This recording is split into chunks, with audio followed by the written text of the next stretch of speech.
Have you ever stopped to consider how you treat yourself when you're struggling or facing adversity? In our fast-paced, often critical society, we can sometimes be our own harshest critics. Perfectionism and self-criticism seem to be the norm, but there's another way to approach self-care and mental well-being. Self-compassion. Self-compassion is not about ignoring your shortcomings or failures, nor is it about bathing in self-pity or complacency. It is a concept that involves treating oneself with kindness, understanding, and acceptance, especially when we stumble or face adversity. It's about acknowledging that we, like everyone else, are imperfect beings navigating through the complex journey of life. In the grand tapestry of existence, each one of us is a unique thread woven together with our strengths and flaws, victories and failures, joys and sorrows. Self-compassion encourages us to embrace this human condition, to understand that imperfections are not aberrations, but integral parts of our individuality. It urges us to extend the same empathy and kindness to ourselves that we would offer to a dear friend or loved one. When we practice self-compassion, we acknowledge our mistakes without letting them define us. We allow ourselves to feel, to hurt, to heal without judgment or self-reproach. It's about shifting our perspective from "I am a failure" to "I experienced failure." It's about understanding that even in failure, there is room for growth, for learning, and for self-improvement. In a world where we are often pressured to hide our weaknesses and amplify our strengths, self-compassion provides a refreshing approach. It promotes resilience in the face of adversity, nurtures emotional intelligence, and fosters a healthier relationship with ourselves. It is a gentle reminder that we are more than the sum of our flaws and failures. So, the next time you find yourself grappling with self-doubt, remember to extend some kindness towards yourself. Self-compassion is not a destination, but a journey, a practice, a way of life. It's about finding balance, understanding, and acceptance in the face of our human imperfections. Remember, cultivating self-compassion isn't about ignoring your flaws, but rather embracing them with empathy and warmth. So how might your life change if you started treating yourself with more compassion? Well, let's dive into the fascinating world of self-compassion benefits. First and foremost, self-compassion breeds resilience.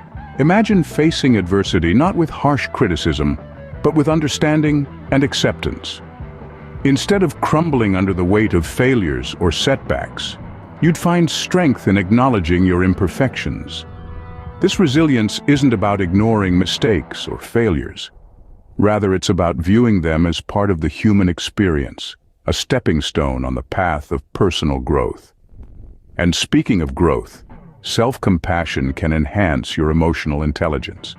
By treating yourself with kindness, you start to develop a deeper understanding of your emotions. You begin to recognize your feelings without judgment, and you learn to navigate the tumultuous seas of your inner world with grace.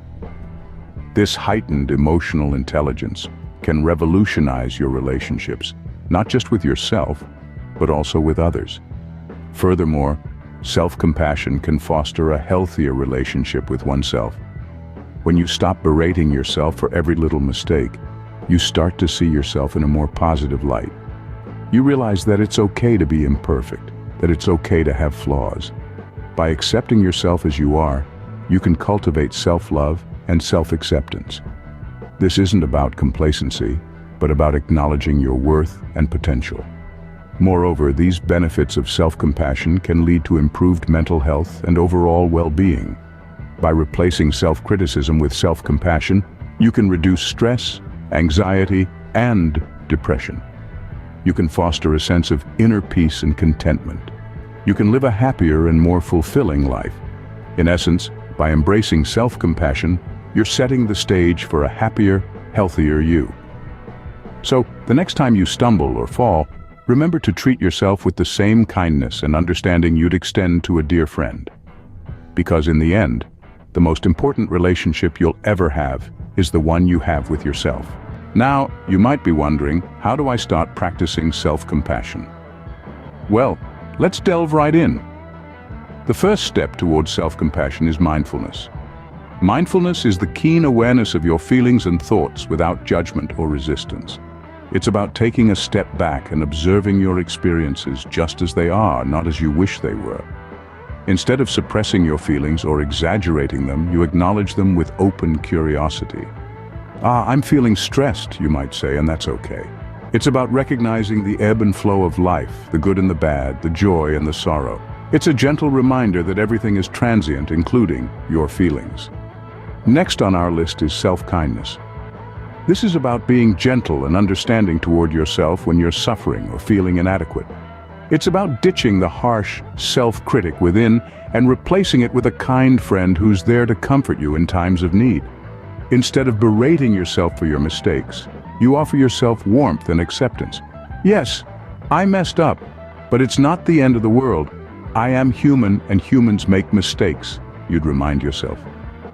This self-kindness, this compassionate self-talk, can be a balm for your wounds, helping you heal and grow from your experiences. Last but not least, we have common humanity. This element of self-compassion is about recognizing that suffering and personal inadequacy are parts of the shared human experience. It's about understanding that you're not alone in your struggles. Everyone stumbles, everyone has their share of rainy days. Knowing this can help you feel more connected with others in your moments of pain, rather than feeling isolated or alienated. It's a comforting reminder that you're part of a larger, interconnected web of human experiences. When you practice these three elements together, mindfulness, self-kindness, and common humanity, you begin to cultivate a more compassionate relationship with yourself. You start to view your imperfections not as flaws to be fixed, but as parts of your unique human experience. You become less afraid of making mistakes, knowing that they are stepping stones to growth rather than markers of failure. You start treating yourself with the same kindness and understanding that you'd extend to a dear friend. Remember, self-compassion isn't about ignoring your shortcomings or avoiding responsibility. Rather, it's about acknowledging your mistakes and learning from them without beating yourself up. It's about being your own ally in the journey of life, cheering for your victories and comforting you in your defeats. Practicing self-compassion isn't always easy, especially if you're used to being tough on yourself. But with patience, practice, and a dash of courage, you can slowly but surely change the way you relate to yourself. As with any skill, mastering self-compassion takes time and practice. But the rewards, as you'll soon discover, are well worth the effort. Let's not forget, self-compassion isn't just about feeling better, it's about becoming better. Consider a tree that's been battered by a storm. It doesn't just heal, it grows stronger. It sends out new shoots, its roots dig deeper, and its trunk thickens. In the face of adversity, the tree doesn't just survive, it thrives. Similarly, self-compassion allows us to turn the storms of our lives into opportunities for personal growth. Far from being a sign of weakness, self-compassion is a profound strength. It fosters resilience, that ability to bounce back from life's setbacks. When we treat ourselves kindly, we're better able to navigate through the rough waters of adversity. We become like the tree, not just surviving the storm, but growing stronger from it. Self-compassion is also a catalyst for improvement. When we view our mistakes and failures with kindness and understanding, we create a safe space for learning and growth. We're able to see our flaws not as shameful shortcomings, but as areas where we can improve. Self-compassion allows us to take an honest look at ourselves, to see where we've gone wrong, and to make positive changes. It also enhances our emotional intelligence. When we're kind to ourselves, we develop a deeper understanding of our emotions. We become more attuned to what we're feeling and why we're feeling it. This emotional awareness enables us to better manage our emotions and respond to life's challenges in healthier ways. Self-compassion is like a nurturing sunlight, warming us from the inside out, empowering us to grow and flourish. It allows us to turn adversity into opportunity, to learn from our mistakes, and to become wiser and more resilient. So, in the face of struggle, remember to be kind to yourself. After all, you're only human. We've covered a lot today, but the journey to self-compassion is just beginning. As we navigate through life, we must remember that self-compassion is not a destination, but a continuous journey. It's about treating ourselves with kindness, understanding, and acceptance, even in the face of failure or adversity. We've explored how self-compassion can help us acknowledge our imperfections with empathy rather than harsh judgment. It allows us to embrace our humanity with warmth and forgiveness. The benefits of this practice are considerable, including the cultivation of resilience, the enhancement of emotional intelligence, and the fostering of a healthier relationship with ourselves. Starting to practice self-compassion may seem challenging at first, but remember, it's a process. Patience and persistence are key. It's all about taking one step at a time and cherishing the journey, not just the destination. So as you move forward, remember this: be kind, be patient, be compassionate, especially to yourself.